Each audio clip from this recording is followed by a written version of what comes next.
Nabi Sulaiman memiliki banyak kelebihan yang Allah berikan kepadanya. Salah satu karunia tersebut adalah keberhasilannya dalam menaklukkan hati Ratu Balqis. Ratu Balqis merupakan legenda yang sering muncul dalam kisah Nabi Sulaiman. Bahkan, ada yang menyebut bahwa Ratu Balqis adalah istri Nabi Sulaiman. Benarkah? Untuk menjawabnya, simak kisah Nabi Sulaiman dan Ratu Balqis berikut ini.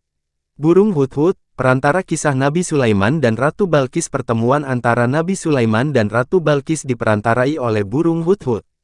Kala itu, Nabi Sulaiman sedang dalam perjalanan menuju negeri Yaman. Di tengah perjalanan, Nabi Sulaiman kekurangan air dan kebetulan ada seekor burung Hudhud yang melintas di sana.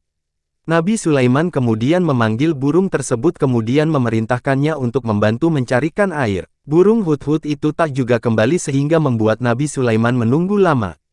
Namun akhirnya burung tersebut datang dan meminta maaf kepada Nabi Sulaiman karena terlambat. Burung Hudhud tersebut berkata, "Maaf wahai Nabi, ketika saya berkeliling jauh mencari air, saya melihat ada sebuah negeri yang megah, bernama Saba. Negeri itu diperintah oleh ratu yang bernama Balqis. Ratu Balqis memiliki bala tentara yang besar-besar lagi kuat-kuat.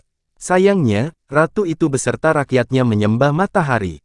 Mendengar kabar tersebut Nabi Sulaiman memutuskan untuk menulis surat kepada Ratu Balqis yang isinya berupa seruan kepadanya dan rakyatnya untuk menyembah Allah. Lalu, dikirimlah surat tersebut dengan bantuan burung Hudhud kepada sang ratu. Surat pun sampai di tangan Ratu Balqis dan ia membaca ajakan dari Nabi Sulaiman serta mendiskusikan ajakan tersebut kepada para pembesar kerajaan. Menanggapi ajakan Nabi Sulaiman tersebut, Ratu Balqis tetap pada keyakinannya yakni menyembah matahari. Ratu Balqis berkunjung ke istana Nabi Sulaiman. Sebagai ungkapan jalan damai, Ratu Balqis memberi hadiah yang bagus kepada Nabi Sulaiman melalui utusannya. Namun, Nabi Sulaiman tidak menerimanya karena ia menginginkan Ratu Balqis dan rakyatnya menyembah Allah semata. Utusan tersebut menyampaikan kepada Ratu bahwa Nabi Sulaiman menolaknya dan memberitahu bahwa istana Nabi Sulaiman sangatlah megah. Ratu pun penasaran dan hendak mengunjunginya istana tersebut.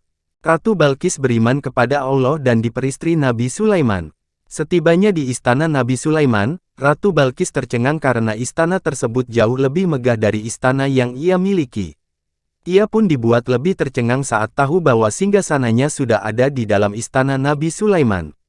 Melihat kemegahan dari istana Nabi Sulaiman, Ratu Balqis menyadari bahwa kesombongannya selama ini tiada berarti. Ratu Balqis pun menyerah dan mengaku kalah dari Nabi Sulaiman. Ratu Balqis memohon ampun atas kesombongan yang ia miliki dan menuruti Nabi Sulaiman untuk beriman kepada Allah Subhanahu wa Ta'ala. Ia pun diperistri oleh Nabi Sulaiman dan akhirnya hidup bahagia. Itulah kisah bersatunya Nabi Sulaiman menaklukkan Ratu Balqis, penguasa wanita hebat saat itu.